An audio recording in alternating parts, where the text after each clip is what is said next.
everyone. I'm Josh McDonald alongside Alex Johnson. We're here at Kirby Cooler watching your Wallace Miners take on the Ferry Badgers rematch from earlier in the season, where I believe the Miners knocked off the Badgers 8-4. My co-host here was the bus driver on that trip. He might be able to even tell you a bit about how that game went. It was a pretty close game for the first half, but Wallace definitely pulled it off in the second half, started to pull away, and came away with a really solid win. Looked really strong.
Well, it might come down to putting in some of their floaters like Hayden Hogemeyer. That's happened a couple times in the last few games. Because when they do get into some foul trouble, the bench is a little thin.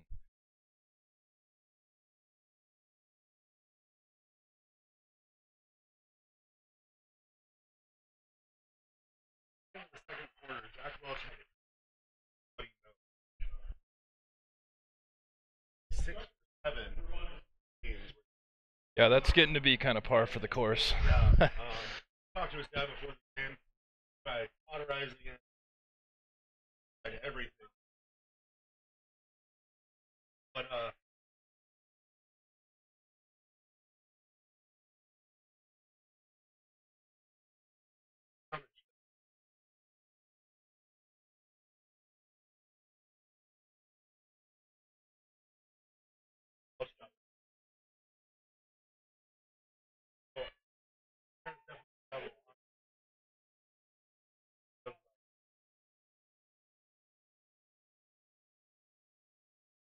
sophomore, really need to get him going. We're going to run through the starting lineup. First for the Badgers, it's going to be senior guard Seth Bateman, joined by, I believe it's his brother? His brother, who is a year younger, junior, Ty Bateman, joined by senior guard Dylan Hiddle.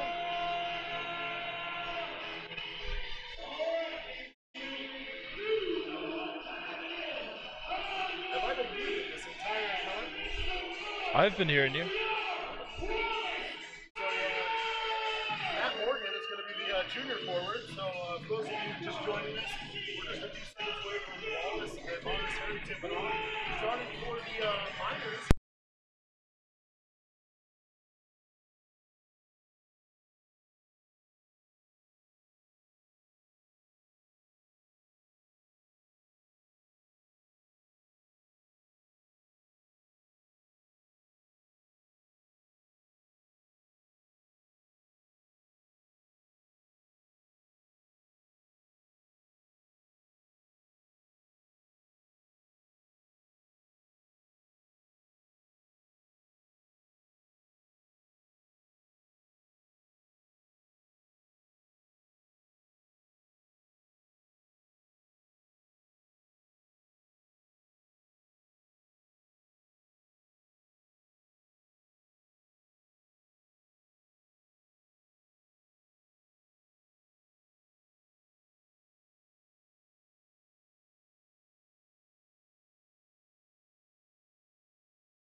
You hear me?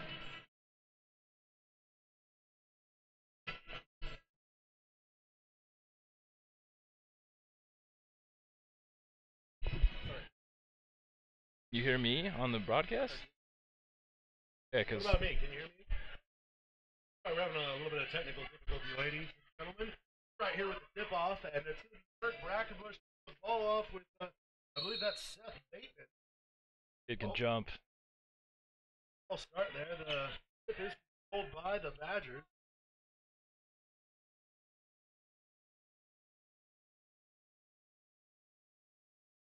Shot up. Take a three. Oh, good. Their ball.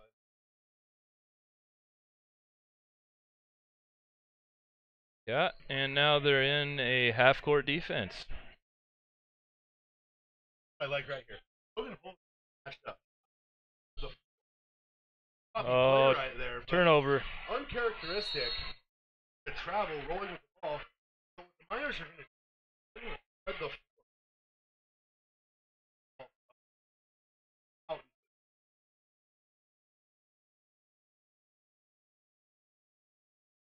Cole has an excellent dribble drive for his size. I definitely agree with you on that. On the driving lane. Pulls it out. He's going to spot a three, though. And he was running to the other end of the court before that shot left his hand. That was good. Or at Good thing about stretching the floor, like you're saying, is everybody on the floor for Wallace is a competent perimeter shooter. and Red's going to get the pass inside. Bateman elected not to go up with it. Tried to pass it. Matt Morgan.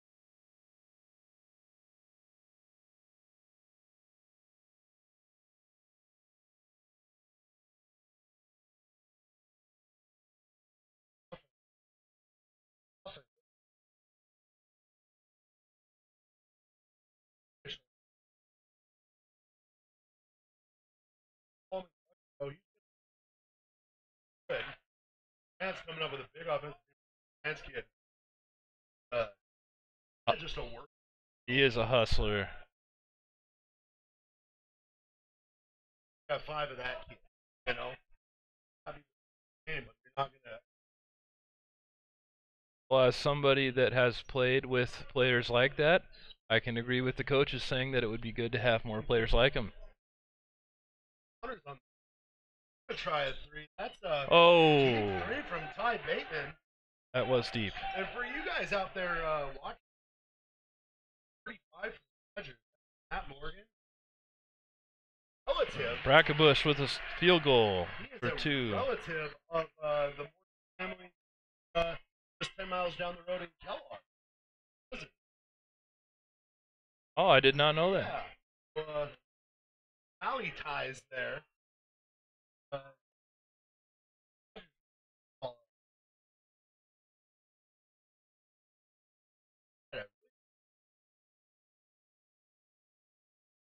There.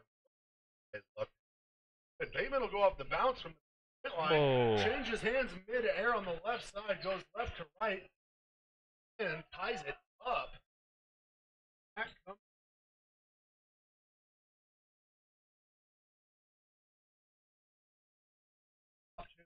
ball. Blistering speed.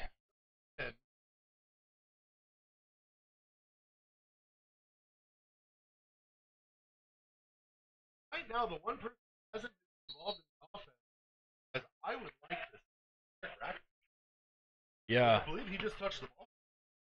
Actually, he scored a 2 while you were talking about Mr. Morgan. Yes. Got his first field goal, but that was his first touch of the game, so you just saw his second one.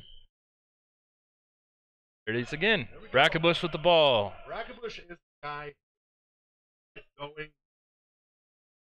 Guys, back well. I can tell you from watching Wallace last year that on games where we're slow, Ferry Brackenbush starts scoring some baskets. Everybody else starts scoring some baskets too. He's kind of the inspirational leader out there.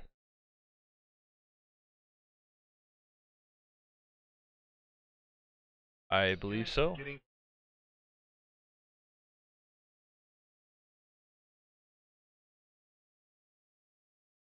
Well, for a player of his caliber, that's not that uncommon. And I mean, it's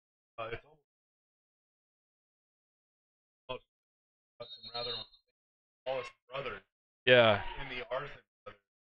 Right there, a cost.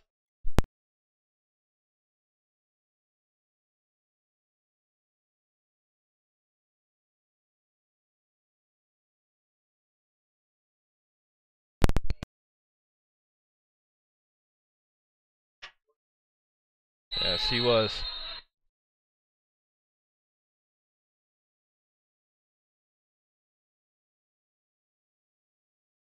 Andy Rice.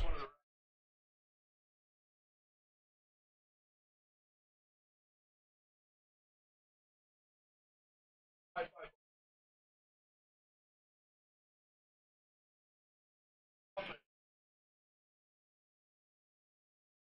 little slow to start, but I'm sure they'll pick up the pace here rest of the quarter. I think the reason why I'm playing hearing talking about the I've watched them. Honestly, though, the game against Bonner's up there, the first half was a little slower for them. It was in the second half when they really came out and started pushing the tempo and scoring a lot of points.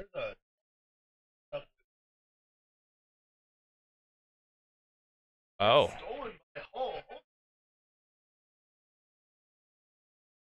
He's gonna wisely pull the ball back. Smart player. And we're trying to see here. I apologize for any technical difficulties. I just got a message on my phone from a fan who said she can't hear us. That's a bit disappointing. Hopefully we can get it working. I know. Welch all right, sounds like you guys can hear us now. We have the best tech guys up here in Wallace trying to get this figured out. Oh, with us. Nice Logan Hull with the steal. But that began in part because Tristan of Tristan Neubauer, and he's going to get a clean look here. Oh, takes it, 2 points. Avoids the charge. Wisely elects to go with the one-handed floater instead of driving in. Avoids a cheap foul and gets 2 points. Wallace takes the lead. Big time play right there for the Miners. And Rice Bateman with the ball out on the perimeter. They're going to go inside, though. Brackenbush with a lot of body. I'm happy about the no call there. Big standing tall down below. Tough interior defense. And right there, Eric Brackenbush will go 19 of 20 mid-range with that shot right there. And what makes these Miners so dangerous is there's not a single one of them that Coach Corey Miller hasn't given the green light to dribble the ball up the floor. I mean, I'm sure there's some he might prefer more than others, but all of them can do it. Yes, they can. Ooh, Miners got to make sure they're controlling the offensive glass here, or defensive glass, mind you. Badgers so far have, I think, had most of their scoring opportunities come off of offensive rebounds. Eric Brackenbush just picking up his first personal foul off of a play that materialized from an offensive rebound. That's only going to be his first foul, but they can't really afford for him to pick up too many cheap ones. Oh, it's first team foul, though, and it's late in the first quarter, so that's about on pace. Badgers struggling to inbound the ball. I think Brantz might have been able to get that one. He was nice there. Well, he doesn't want to get in foul trouble either. No, they need him out there defensively. His hustle and defense are what allows guys like Welch and Brackenbush to play the offensive role that they do. Inside, it's Hiddle with the nice little turnaround. No good. Rebound by Logan Hull. And they're aware that he'll bring the ball up, so they're trying to pick him up right as soon as the rebound is gathered. Morgan sticking to Hull like glue right there. Welch now with the ball. Too easy. Gets around his man. Wow. Scoop lay-in, no good. Almost got a steal there. Or, I'm sorry, that's... offensive rebound.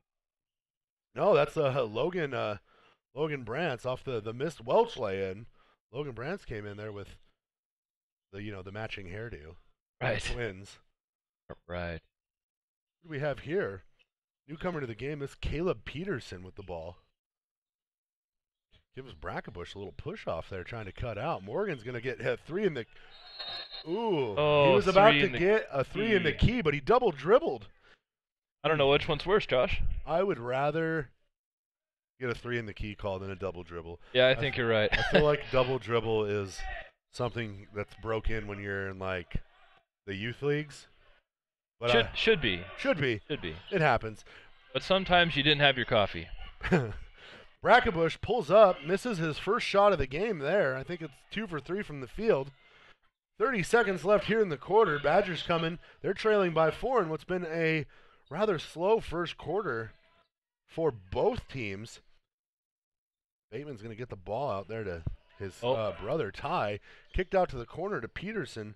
Peterson back up to Ty Bateman. Seth Bateman showed fake, step back. Errant pass, recovers his own errant pass. High post to Morgan. Morgan out to Hiddle, 5 seconds. Picked up by Welch. Welch playing tough defense. And a errant shot. Closer than it should have been. An errant shot there. Well defended. If that had dropped, that would have been great shot, heartbreaking shot, depending on what team you're cheering for here today. But nevertheless, at the end of the first quarter, the Miners are on top of the Badgers, 9-5. And we're going to be right back with the second quarter. For Channel 3 News, I'm Josh McDonald. And I'm Alex Johnson. We're located in Wallace at 716 Bank Street, offer many services, including hardware tools, guns, lumber, camping supplies, and Husqvarna utilities. Northwest Mine Supply offers products in the U.S. and internationally. To find any mining equipment, just search nwminesupply.com. Idaho Silver Shop, your silver specialty store located at 606 Bank Street in Wallace, is open 7 days a week for all your holiday needs. Come in and see our gift lines featuring Idaho Gardens and Idaho Opals. Enjoy a piece of homemade fudge as your gift is wrapped. The Pizza Factory located at 612 Bank Street offers much more than pizza. Have some pasta, a sandwich, salad, cookies, ice cream, smoothies, and a milkshake. Enjoy a piece of pizza while the kids play a game of air hockey or any of their archaic games. Stop by the No Bully Zone any day of the week. Your Wallace Miners are on top of the Bonners Ferry Badgers here on Channel 3 News Sports. And, kind of a stagnant offensive output from the Miners in the first quarter. I have a feeling that's going to change here in the second quarter. And Brackenbush with a nice post move, gets his offensive rebound, but has it stolen. Oh, and he just caught kind of a wicked elbow to the shoulder. His right hand is dangling in something that is absolutely alarming. Hopefully just a dead arm there. I don't honestly know. He's a tough kid. Yeah, he is struggling there. I think he took an elbow either to the other, like to his elbow, or to like right in his forearm. Could be a funny bone too. Anyone who's ever taken a knee, an elbow, been punched in any spot in your lower arm, it is just a horrid feeling. Yeah, it is. On the attempted shot there, it's Logan Hull. His shot long, rebounded by Morgan for the Badgers. Badgers pushing it up in transition.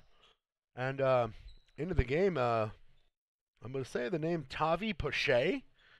I'm going to think that's what his name is here. Number Tavi, 3. Maybe Poche? Poche? All right, Zach. Welch with the 1-on-2 steal. fast break, and no good. Ooh. And awful travel not called on the rebound there. Poche kind of drug his feet and bounced a little bit. Badgers coming back the other way. This time it's Bateman for 3. No good. Rebound Brackenbush. Brackenbush showing that quarterback arm.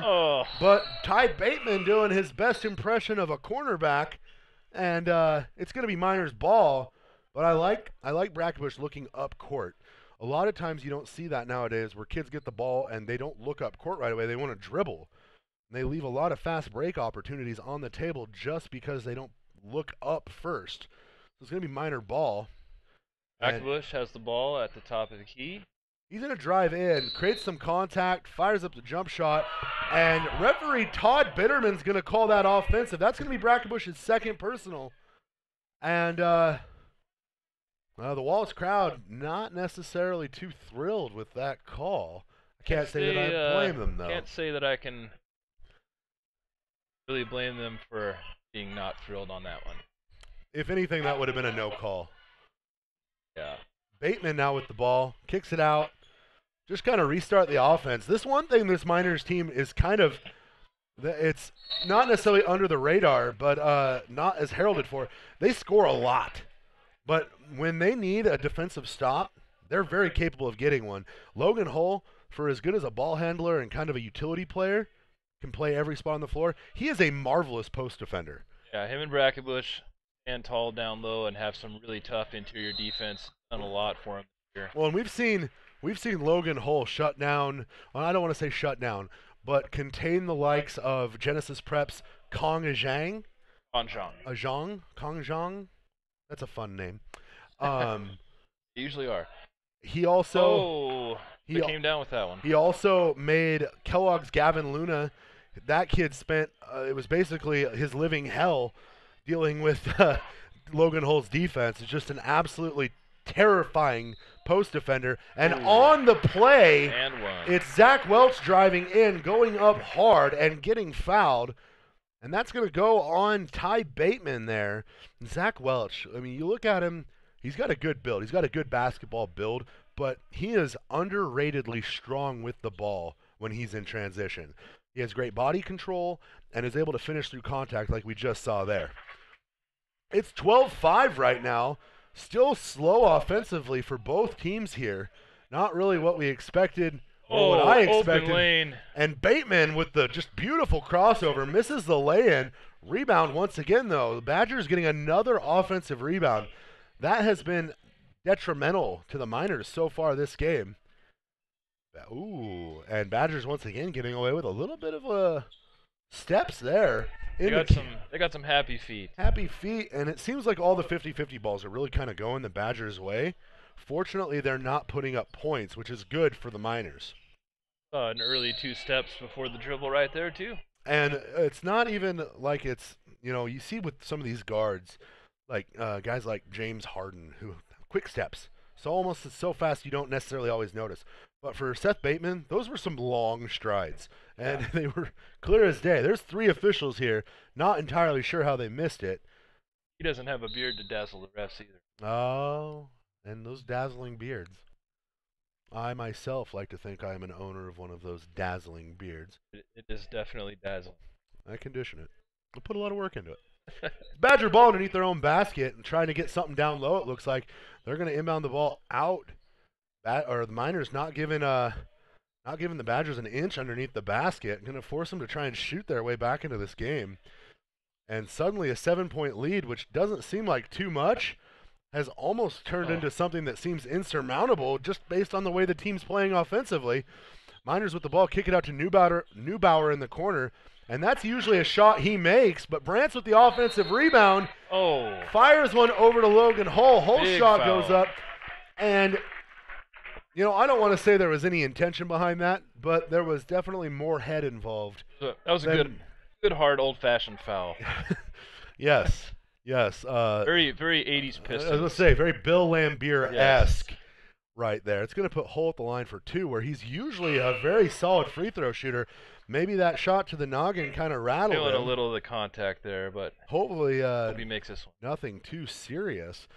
We're just about halfway through the second quarter, and the Miners are here we go. Up 13-5 here. Low-scoring affair. You want to say defensive, but that really hasn't been the case so much as just the shots aren't going in.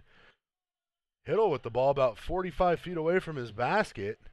Welch will give him some space. Taking their time, trying to find something. Hiddle's going to use the motion there, and Zach Welch is going to block the shot from behind. And as the ball came down, it landed on Hiddle's body as he was out of bounds. And Hiddle's got that right hand heavily, I don't know if that's a brace or a bandage, but he landed right on that and was holding his thumb as he came down to the other end. Hopefully he's okay. Luckily the referee was in position to make that no call. Absolutely. Good call by the officials not to call the foul. Eric Brackenbush missing a shot that you don't normally see, but Logan Brantz trying to force a pass. Dylan Hiddle, wow. That was some speed right there from Hiddle, and I actually think I remember watching Hiddle play football. Zach Welch just gave Hiddle a little shake and bake there, and we're going to get I believe, timeout? No, a player control foul was called, an offensive foul on the rebound. Wait, I thought. Off-ball foul, maybe? Yeah. The foul's gonna Oh, go. no. The foul's gonna go against Ty Bateman, who must have pushed Logan Brantz out of position after he secured the rebound, which is why Ben Allen called an offensive foul. Never seen an offensive foul occur 90 feet away from someone's own basket, but first time for everything. Miners on top 6 right now. It's 13-7. Nice inside look. No Brackenbush good. with the rebound on the miss. Brackenbush playing great defense there to challenge the shot. He'll pull up in transition, and so far I believe he's 3 for 3 from that spot. Right between the free throw line and like the second hash mark on the left side of the hoop. Or on the left side of the lane there, and he's just money from that spot. Miners try forcing one in, and a lot of contact there on the deflection. No foul, though. It's going to be Badger ball under their own basket, trailing by 8 now. Hiddle's going to inbound the ball to Peterson. Peterson up top to Bateman, over to... Good hands from Zach Welch. That's Hayden Stockton. And Stockton's pass is going to be deflected out of bounds. It will remain with the Badgers.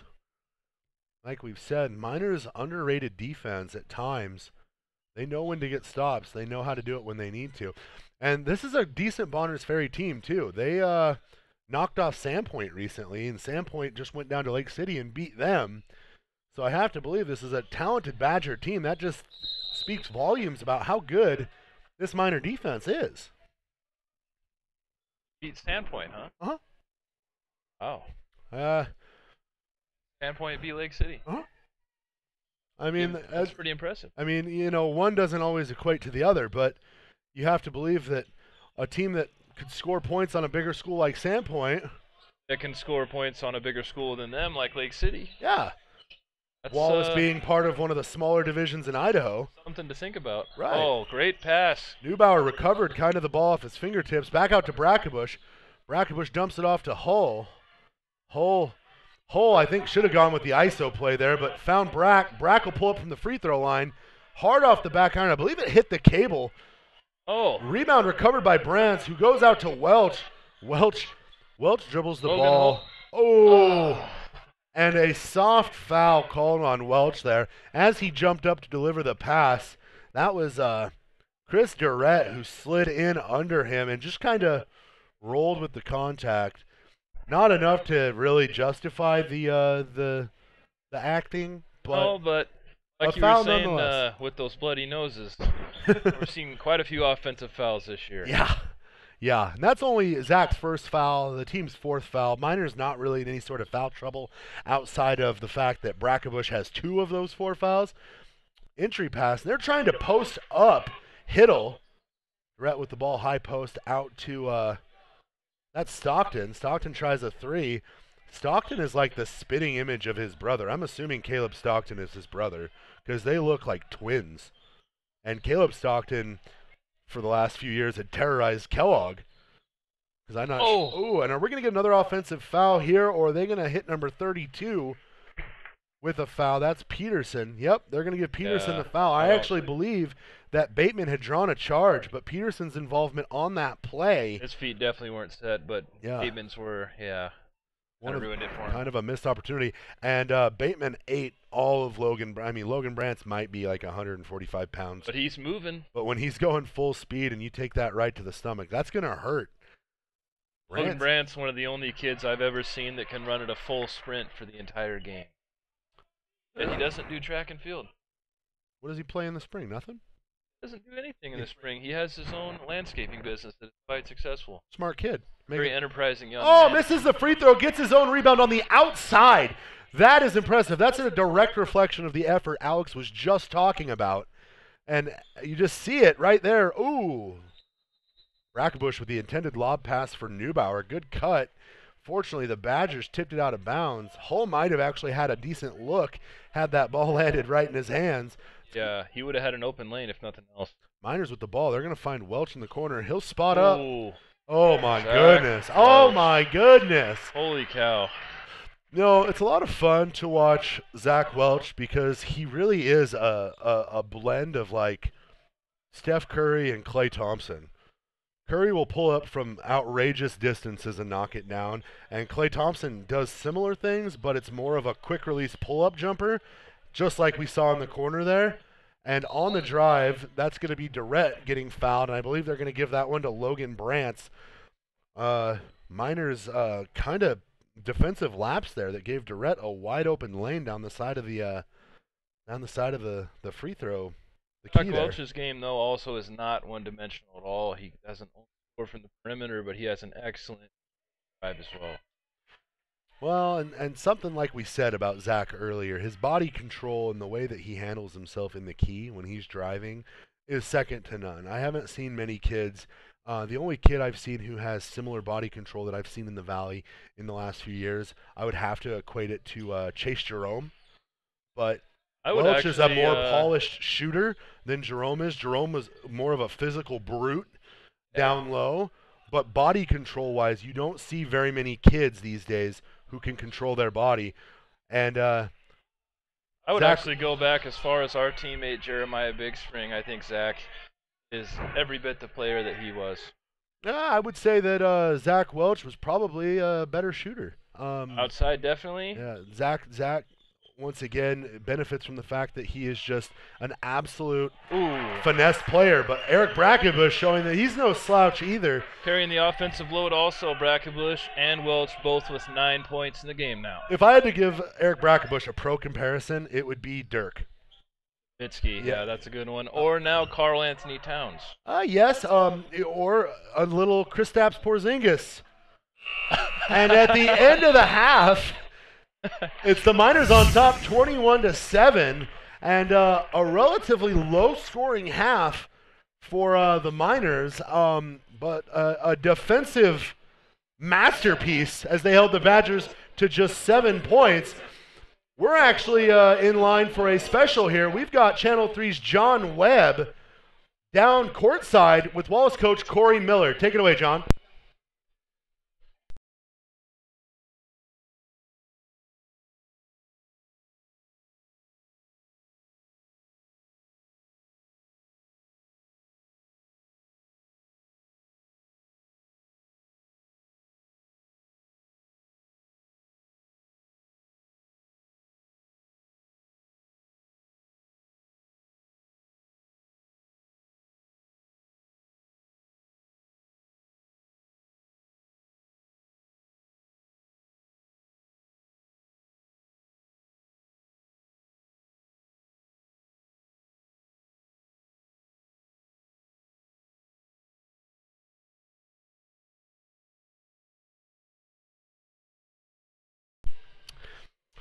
Thanks, John. So it's halftime here, and with the Miners on top 21-7, we're going to take a little break, but we'll be right back with more Channel 3 Sports after a short break.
back.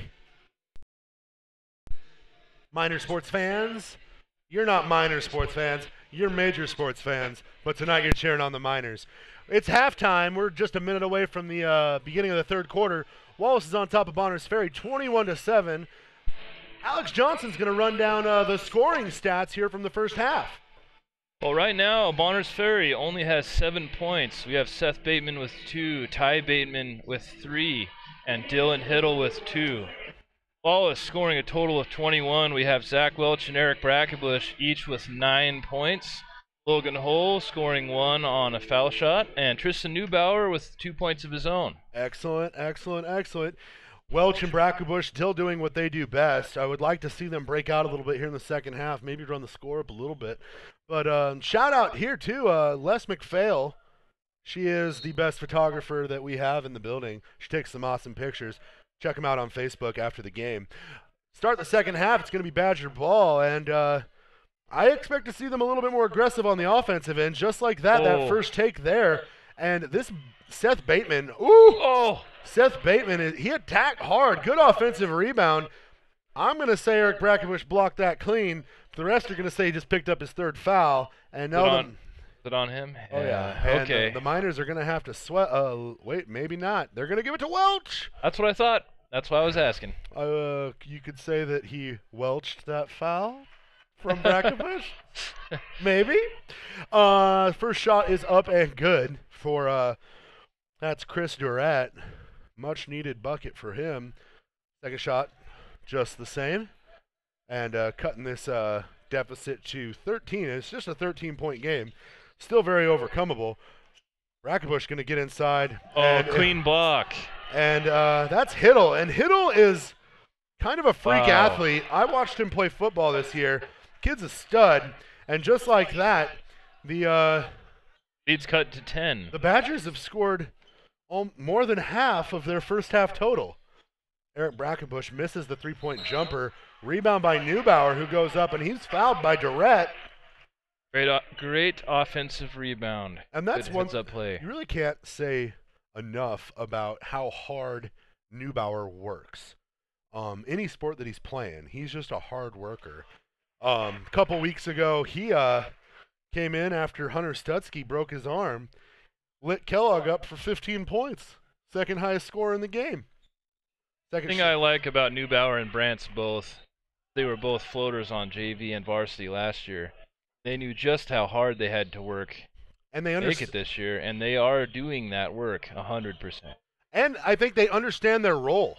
Yes, they do, and they fit into those roles perfectly. Yes. This Miners team has a synergy that a lot of teams don't. Oh, great pass from Hull. Oh, no. I take that back. Great look from Hull. Maybe a better pass. Maybe floated up there. I mean, you're looking at a 6'3" Brackenbush, who I guarantee you can get up and at least touch the rim. He can actually dunk. Yes, he can. Well, we could have seen just a highlight reel, pretty fly for a white guy dunk right there. And I'm going to say that Hull robbed us of that. Shame on you, Logan Hull. I still love you, though. On the take, that's a foul. It has to be. That's a great take by Hiddle with the wraparound. I believe they're going to just call it out of bounds. No foul on the play. That was like a double over the back. Just a little head knocking, pushing, shoving, letting it physical. I like the call there. Morgan with the ball kicks it out to Durrett, and they're daring Durrett to shoot the ball. Giving him lots of space. Brackenbush not respecting his three-point shooting at all. Morgan's going to dribble in. Hard take. Tries to go with the finger roll. It didn't quite work out for him. Oh, great move by Durrett. The problem is when you start your move from out of bounds, it's not going to count for anything. Yeah. So the Miner lead remains 11. 6:22 left here in the third quarter, and still seeing that slow burn offense from the Miners. It's just not anything we're accustomed to seeing. I think that's why it's so jarring. Well, maybe they just decided to be a little slow-mo today. Ooh, right there. Brantz with the offensive rebound. Kicks it out to Hull. Hull dribbles in. Stop and pop. No good. This Miner team is very good about pulling up. Good mid-range game. Not drawing off or not picking up offensive fouls. Steps, little happy feet. No call, though. And 6 points here in the third quarter for the Badgers. It's a 22-13 game. Welch is going to dribble through literally everyone on the court. and he's going to put up a nice left-handed scoop lay-in. Welch now in double digits with 11. But then on the other side, Hiddle's going to do the same thing. His just didn't go in. Good back and forth. Welch drops it off to Neubauer, out to Brackebush with the hezzy and the put-in. Not to be outdone, Brackebush now with 11.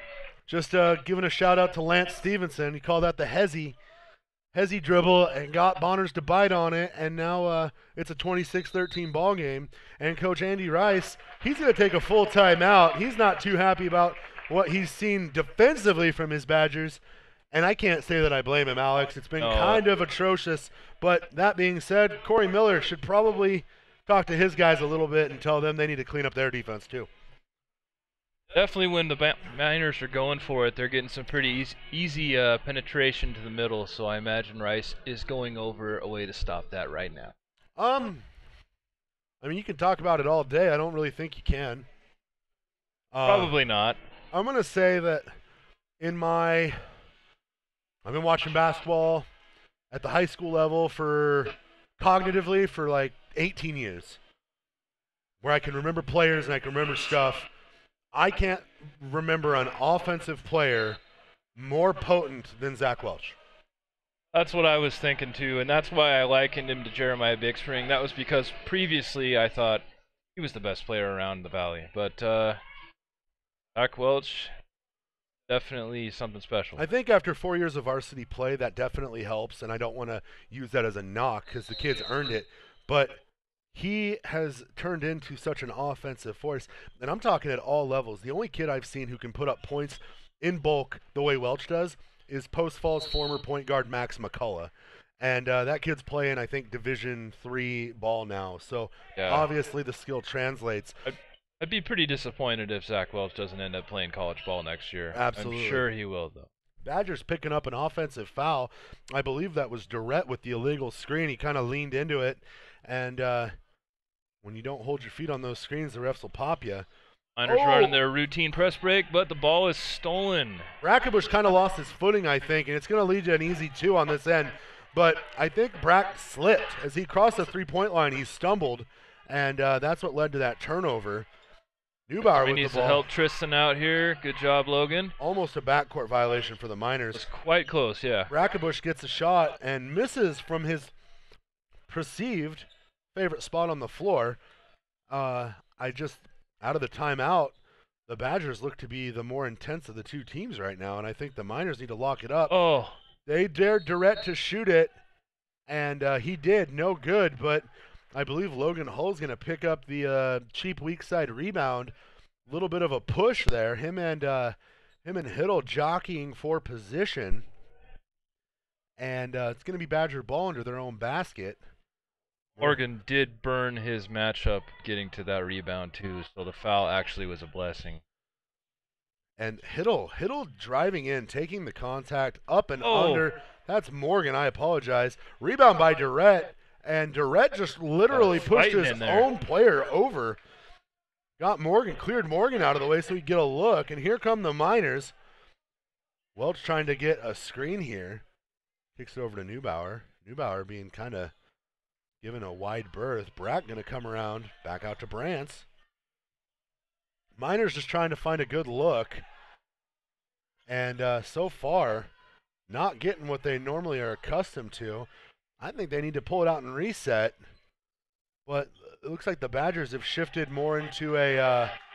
it's time to shift into a new offensive set. Yeah. And Brackebush with the beautiful shot once again. Maybe it's a combination of the high release jump shot and the flowing hair that makes me think of Dirk. Should have seen the flowing hair last year. It was beautiful last year. It was. You wore that sweatband. I loved it. We're going to get a travel here on Morgan, who shifted his feet before he took off. Last year I told him with that sweatband he kind of reminded me of old school John McEnroe. Old school John McEnroe, if him and Bill Walton from when he played on Portland had a baby. It wasn't always the prettiest thing, but good call. Yeah, it was great. I loved it. Really loving the Miners kind of the way they respond to adversity here. The Badgers are on a bit of a run, and the Miners aren't really showing that they're rattled by it. Maybe they should show a little bit more intensity, but right there shows why it's good for them to not. Zach Welch was trapped at half court. It was a terrible, terrible decision for a kid like him to pick up the ball that close to half court. Welch is going to get a breather, actually. Got out of it, though, and Brackenbush picks up 2 more, now 15, trying to convert the and one. Up by 15 points. Welch can take a little bit of a breather, get Hogemeyer in there. Brackenbush's and 1 free throw is good, making it 31-15. Some scoring here. It's kind of nice from both teams. And going to be Hiddle with the ball. Goes high post. Morgan out to Bateman. Bateman is just a big kid. Bateman was actually, I mean, you don't see very many kids Bateman's size. Wow, look at the bruising down there. Really could have been a travel. Yeah. Bateman played running back for the Bonners Ferry football team. Obviously not like a super speedster, but his strides are like 7 feet long. The big kid, hard to corral. Rebound by Brackenbush. Brackenbush, when he gets that ball and kind of tucks it in there and starts spinning, there's no way you're going to get to it. He gets very dangerously close to an offensive elbow foul, but does it in a way that most referees aren't going to call it. Brackenbush spotting from three. And to say that Eric Brackenbush was feeling himself in the third quarter would probably be a bit of an understatement. He started the quarter with 9 points. He's at 16 right now. 19. 19. Now 19 I didn't after see the that. three-pointer. So he's got 10 points here. Hogemeyer with the great defense there deflected the shot, but the Badgers come up with the offensive rebound and a bank shot. Oh, shudder. I shudder to think. But 2 points is 2 points. It's 34-17. Badgers really showing that tight defense will kind of affect their shots. We got Hogemeyer in the game now off the bench. In place for Zach, getting some varsity minutes for the young guy. And Hogemeyer has shown flashes of brilliance, like we talked about earlier. And he's going to need to show those flashes of brilliance because the Miners are going to need depth when it comes time for games that mean more, i.e. state play-in games and, fingers crossed, the 1A Division I state tournament. Fortunately, the best 1A teams at that size are all north of, well, all pretty much in the northern part of the state. Anything that you're going to see out of the White Pine League, that's the bee's knees for that division. And Wallace has been competitive at times with them, and then at other times struggled. An errant pass from Logan Hull is going to result in a minor turnover. But the Miners this year have the team, I think, that they've been waiting for since the play-in situation started. Since they the advent of the always play-in game. Yes. Their independent status. To be completely honest, from what I've heard, they have enough kids that they could possibly play at the 2A level. The bubble is, I believe, 160, and I think they float talking right under to a teacher a couple days ago that we're around 150. So they're getting real close to that bubble. But I also believe, I mean, they've already knocked off St. Mary's, who's been the best team in that division for the last 3 years. And, if that's the case again this year, could they qualify for state at the 2A level? I think so. Definitely could have qualified for state at the 3A level last year and this year. This year they could qualify for sure at the 3A level. They might even win the IML this year. You never know. But having taken down Kellogg, Bonners, and Priest River already, there's only one school in that they haven't beat. And I believe that Timberlake would be the toughest matchup for them based sheerly on size. I think so, too. Neubauer with the ball, kicks it ahead, and we've got some of the bench in. We've got Denson in, we've got Hogemeyer in, we've got Neubauer along with Brantz and Hull. So the Miners resting their two studs. I'm not sure. There's only 30 seconds left here in the third quarter. It's a 34-19 ball game.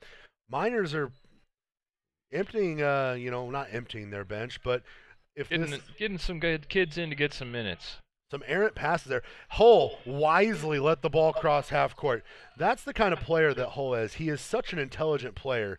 Brant's going to dribble. Brant's getting minutes at the wing, which is something probably incredibly valuable for him.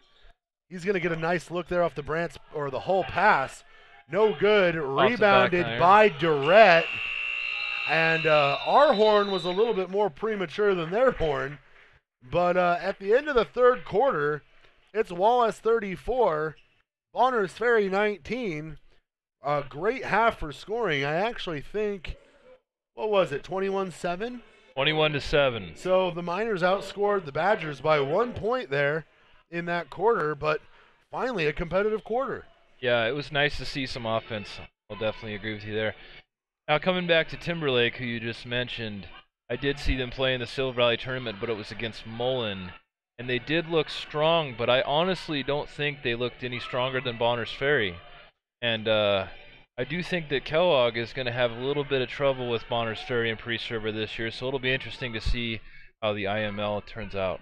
Yeah, that IML is an interesting division. The Wildcats already beat Timberlake once in what was a fairly competitive game. They won by 7, but it really came down to the fact that Kellogg had better guards, which I actually think that the Wildcats guard play should have been enough to be a lot more competitive with these Miners. But what the difference between these two teams is that Wallace plays with all the heart in the world, and at times it feels like the Wildcats are a soulless bunch of guys just kind of running through the motions right now. Hopefully they get that in check. But the nice thing is these Miners, I mean, they're right now on pace to, I believe, start the season 8-0 is what I saw. It'll be their best start in at least the last 15 years. I'd say so. And rolling without 2 of their starters, they have to be in position to know that when they get Stutzky back, they're probably going to be at least a top 3 team in the state for their size. I would not be surprised to see them in the rankings at some point soon. I know they're the number 5 team this week, or last week. So this week, when the rankings drop, I believe either tomorrow or Wednesday or Thursday, we might see the Miners. Well, we should see the Miners creeping up. Top 3, maybe. Oh yeah, top 3. Hopefully, if we get a win tonight. A win tonight has to put them in the top 3. Brackenbush, nice jump off to Welch. Welch is going to get fouled. Welch wanted a dunk there, I think, but it did look like he was going for it, didn't it? Going for the 2-hand, and for a kid that's 6 foot, that size, I mean, that pass and that play was pretty much the equivalent of a drop step dunk, and we know that he can get them. That is just a testament to how impressive this kid is as an athlete. Wallace's last matchup with Bonners Ferry was at Bonners Ferry. I drove them in the bus to that game, and I did witness Zach's first dunk of the season, which was on a missed free throw. Really? He shot right past the inside guy, got up there with lightning quick reflexes, and threw down a 2-handed putback dunk. That sounds like it was amazing. It was. It kind of fired the crowd up, even though we were in Bonners Ferry. Right. And to go up to Bonners Ferry, anyone who's played basketball knows that unless you're from what a steal! The cookie. Zach with the fast break and the Euro step off the glass. Reverse. Filthy, absolutely filthy from Zach Welch. But back to what we were saying, anybody who's made the road trip to Bonners Ferry knows that that's half the battle for them. That's a long road trip. It's a long time to be on a bus. It's not fun. It was a really rough drive that night, too. I can definitely tell you that, Josh. The visibility was very poor in the rain. So it's even slower. You have to take your time more. You get up there, your legs are tired, and they need to stretch, and it's just not – it's the ultimate home field advantage Bonners has. And for the Miners to go up there and do what they did is just a testament. I mean, we don't see very many teams of any size, equal size, bigger size, go up there and score that many points in that gym. I can testify to the fact that that gym is probably one of the toughest environments to play based on the crowd support. They come out for their kids, and then the drive itself. So, the only team that travels better and has a better home crowd than Bonners Ferry is probably St. Mary's. I'd say Sandpoint's right there, but Sandpoint student body likes to come out. We know that. Nice tat, Joshua. Nice tat, Josh. I can remember that too. But these Miners they're showing that they are capable of going into multiple environments, whether it's big game environment, tough road trip environment. I mean, the next big spot for them, big test for them, I believe is a late January contest with Kellogg in Kellogg. And I'll be driving them to that one as well. After what we've seen in the first 2 matchups between the schools, I have to believe that it's going to be a At least a house. lot closer. And yeah, It's going to be packed. The environment is going to be one of ultimate hostility. I'm excited to see how the Miners respond. Miners right now are being given a full court man-to-man defense. Zach Welch needs to be what a careful. spin move. Oh! The finish. I'm pretty sure those points belong to Dylan Hiddle. Holy cow. Hiddle blocked that shot in. Zach Welch put him in a spin cycle, got to the hoop. Hiddle's hands got tied in there, and as Zach went up, Hiddle went to blocked it right off the top corner of the square on the backboard there and in. That was a thing of beauty for both guys. Hiddle's going to pick up the foul. Welch is going to Missed the free throw. and Welch has had kind of an up and down season from the free throw line. Kid that can score the ball just about anywhere, struggling from the free throw line. Not sure how Eric Brackenbush Didn't pick just up a pick foul up on a foul that. there, but he's lucky. But it resulted in another offensive rebound. Welch finding a wide open Hogemeyer. Hogemeyer getting those points. He's going to find himself in the box score. And Andy Rice, I feel like he's going to be a little animated in the huddle. Possibly. I kind of want to watch. During the timeout, back to playing in Bonner's Ferry in that gym, like you were saying, it is a very hostile environment. We had a couple fun games there. One I was in, we finished with only 4 players due to lots of ridiculous fouls being called, such as a very funny moving screen on me. And in that same game, that same night, for the students listening out there, Wallace principal Chris Lund did get a technical foul that we all had to run for. Yeah, well, Chris Lund got a few of those. He'll tell you that it never happened, or he'll tell you, don't believe what those guys say, but Chris Lund was, he was no angel on the basketball court. And Chris, we still do really love you for those extra laps we had to run. We love the extra laps. We loved when you found your three-point shot. We did love that for sure. We loved you when you would argue with our coach.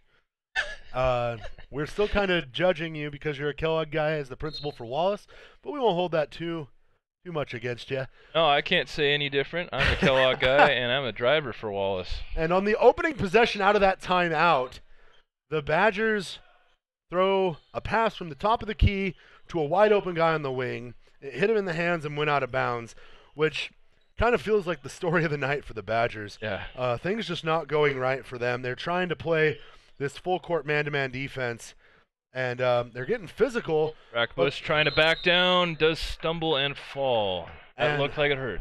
And a little bit of a foul there from Seth Bateman, who has almost an identical build to Eric Brackenbush.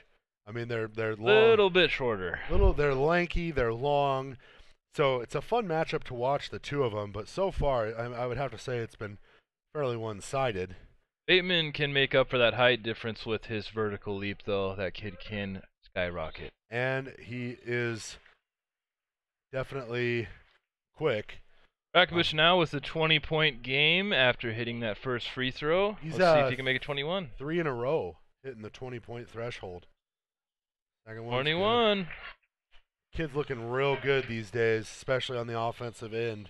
Zach Welch, what's he at right now? He's at 15. Yeah. Brackenbush, the offensive leader tonight. They got to get Welch to get 5 more points. That duo has been averaging. Oh, what a 3 shot points. from Ty Bateman. Brackenbush in transition finds Neubauer. Neubauer gets the pass. Kind of a wild pass, but they're going to get out to Welch to reset the offense. That duo of Welch and Brackenbush has been lighting up the scorebooks for the last 3 games. I believe averaging like 43 or 44 points a game between them. Yeah, over the last 2 games, and they're right on pace to we stay got with 44 points tonight. Now that we're up by 20. Oh, rebound. Only 3 other players on Wallace putting up any points so far tonight. Brackenbush and Welch carrying almost the entire offensive load. Hogemeyer got bucket though, and Welch misses the land. Neubauer playing clean. But no good. Rebound by Hiddle. Hiddle off to the races. Dribbles, takes the screen, hard off the glass. No finish. Rebound by Brackenbush. Wide open layup. No finish. Great screen, great look. No luck on the shot. And It's gotta hurt. It's those kind of things that are killing him. But, you know, mixed with, that kind of stuff right there. Excellent crossover. Well, I mean, it's just Hull, and then they drop into this double team. Ooh. Brackenbush is going to get fouled there, but every time they drop into this double team, a minor player is wide open, and they're not putting anybody in any position to help. And fortunately, Brackenbush and Welch are just that good of scorers that they're making the shots themselves. But if they were more passing-minded, the Miners will be getting these wide-open dump-off looks all game long. They haven't really needed it. Not really. But No. but that being said, there could come a time where maybe those might be the looks they might want to try to get their teammates familiar with. I got to say, I agree with you there. We need Neubauer and Hull and Hogemeyer and Brantz to get more comfortable scoring the ball for those big-time those games that are they're down the road. We know they're coming. The Miners know they're coming. Oh, Ooh! Hull with the block shot. On a three-pointer. Yeah. Great hand in the face. Got the hand on the ball. Oh! Oh! His feet were not set. Come on. And a little bit of selling from Mr. Matt Morgan. Hull with the crossover. That would be Alan Foster. That wasn't Morgan? That's 25. Oh, 25. My bad. Okay. Down. It had a 5 in it. Dallin. Ooh! Wow. The change hands layup. And wow. 35-25, both with the kind of the longer hair. And we've got some twinsies out here on this court. We do. Kids that look alike. My bad. But Bateman, that was a great play by Bateman, kind of demonstrating what he's capable of. He gets the free throw to go down. Oh, what Brack. That was a poor decision, and fortunately it didn't cost the Miners anything. But not going to say anything about that one. Those kinds of plays are the ones that you just can't make at this juncture in a game. Oh, off the knee. Great job by Logan Hull to secure the ball. And Hull with the ball again, working on that's Foster. What a pass. Oh. Dumps it off to Brack. Hiddle. Got some circus action going on down on the sideline. Somehow, Zach Welch comes away with the ball and scores 2. I don't even know how to describe what I just saw. I think Brackenbush got an assist on that somehow. Somehow, a little volleyball tip there from the ground, from his butt. Good interior defense. Stops the shot. Nice kicks it out. Elbow jumper. No good. Rebound by Brackenbush. And they're trying to crowd him. And Brackenbush can handle the ball just like everyone else on the floor for Wallace. Hull's going to get past his guy. And he's going to pull it out. There's 3 minutes left. Wallace on top 47-27. Starting to look more and more like the game that they wanted to have. Well, I was calling a 20-point win. Hopefully they can hang on to that. I'm not wrong. You know, considering that the first game was a 68-54 ball game, I'm just wondering how in the world the Badgers scored 54 points. They're at literally half that, or prior to that layup there, they were at literally half that with 2.5 minutes left here in this ball game. The Badgers really matched the pace of the Miners in the first 2 quarters of that first game, and that's how they came away with that many points. Gotcha. The second half, though, it was pretty decisive. Zach Welch picking up an offensive foul there, and to be honest, number 50, Gary Gunderson entering the game. Gary Gunderson's a crowd favorite. You're He gonna definitely hear. is. You're gonna hear. Give it to Gary every time the Miners have the ball for the rest of this game. Shoot it, Gary. Shoot it, Gary. I don't care where you're at. Just shoot it from there. And Gary is the Rudy. We're going to call him the Rudy of this team? He essentially is. He was the manager of the team for the last 2 years. Decided he was going to... They suited him up this year. He's going to put on the... lace up the boots and go to war with his buddies. And, you know, it doesn't matter whether you get no minutes, a few minutes. When you get minutes and maybe you're the hype guy on a team or something, everybody plays a role. Yeah. Whether it's practice, whether it's, you know, and Gunderson's down there working. Like, he can shift his body around. Oh, little Wes Unseld going on there. Hey, you know what? Like I said before, we were talking about Connor Denson. You don't have to be the strongest guy, but if you've got size or you've got leverage, you got length, you got to know how to use it. And right there, Gary Gunderson was showing me that he knows how to get a seal on a guy because he was getting some good ones down there in the block. Logan Hull, I believe, is going to pick up a foul there. Well, when you take an offensive lineman and you put him in a center position, he's going to be able to throw his weight around. He's a big kid. Big kid. It's nice to see him out there getting some minutes. Miners ahead right now by 18. Just under 2 minutes to go, so we can pretty much safely say that the Miners are going to improve to 8-0. Next matchup for the Miners. Take a look here. Bateman with the free throw now has 12 points. Definitely the offensive leader for the Badgers. We're going to see the Miners host Clark Fork this Friday in a... Hogemeyer with a shot. Ooh. Zach Welch with a putback, no good. Zach Welch with the fancy one hand there, and two hands that goes in, one hand he's just kind of showing off. Yeah. That being said, I like to watch people show off.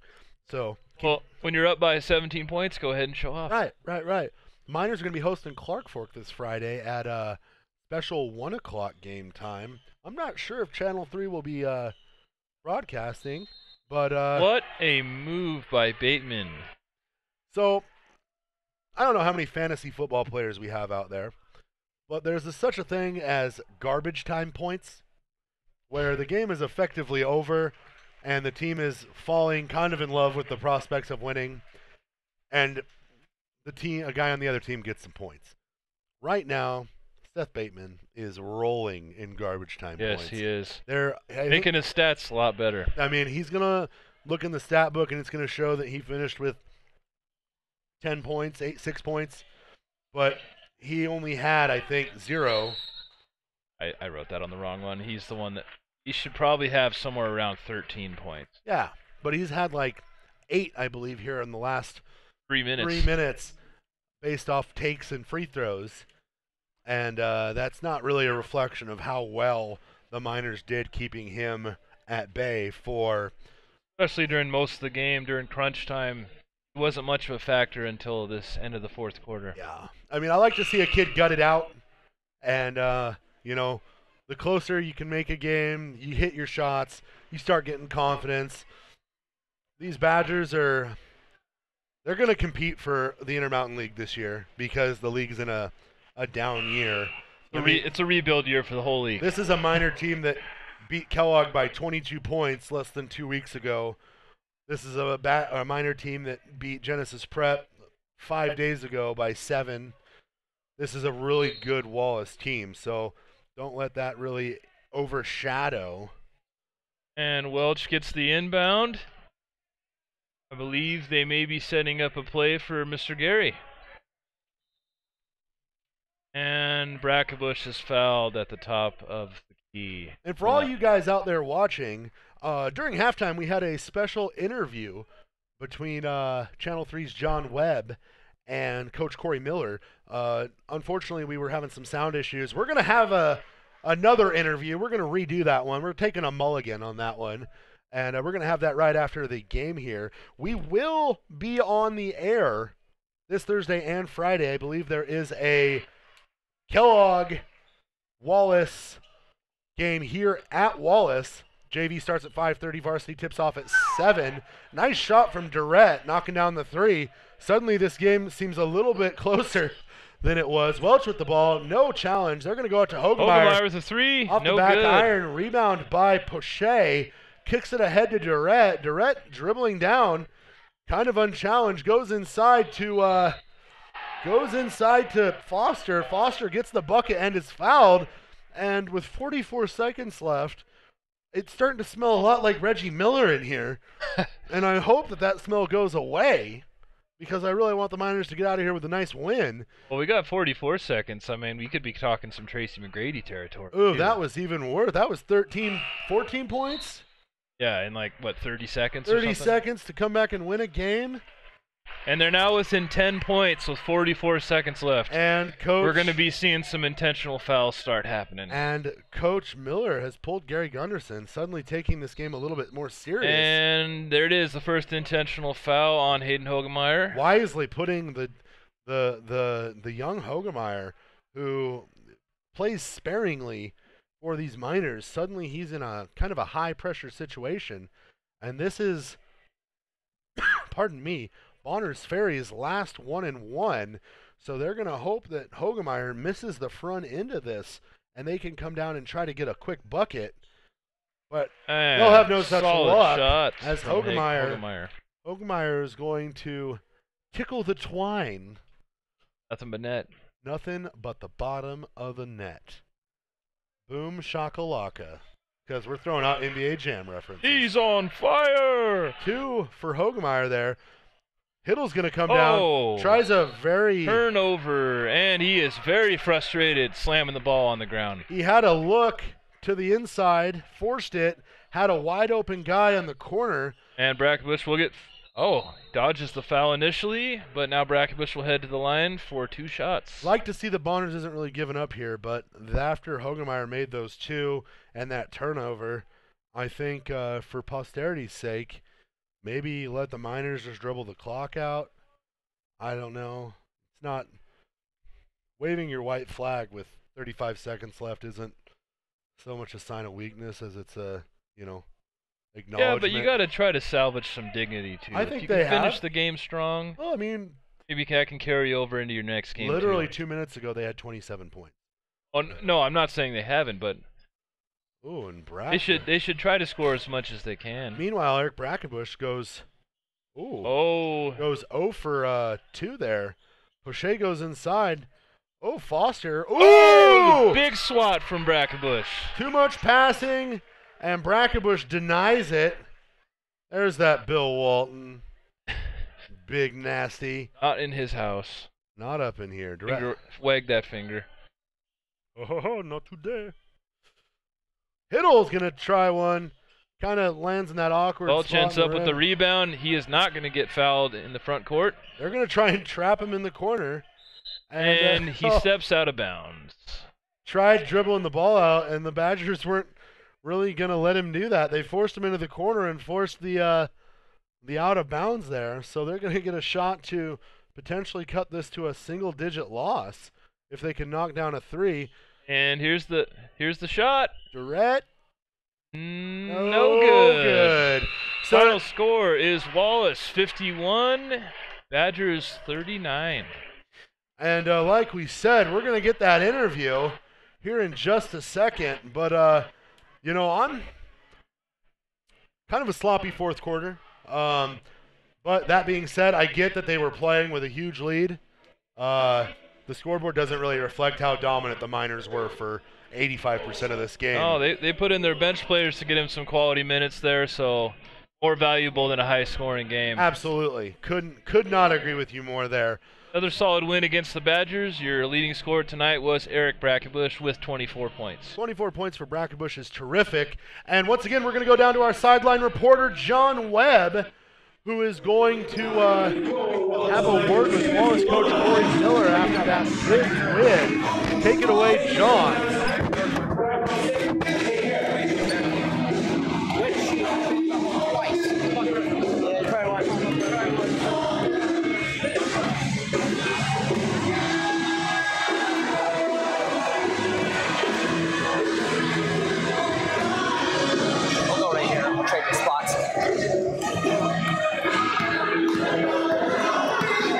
We are back live. We had some technical difficulties earlier in the broadcast, but we have Coach Miller back. How you doing? Great. Anytime you win, it's a good thing. We won 51-39 against a 3A school. What went well overall in the game? We played great defense. So, offense, we struggled a little getting any rhythm. There just wasn't much energy tonight, but nonetheless, when you pull out a W when you don't play real well, that's a good thing. Right. We lost 2 star players earlier in the season. Both Hunter Stutzky and Carter Bailey sustained injuries.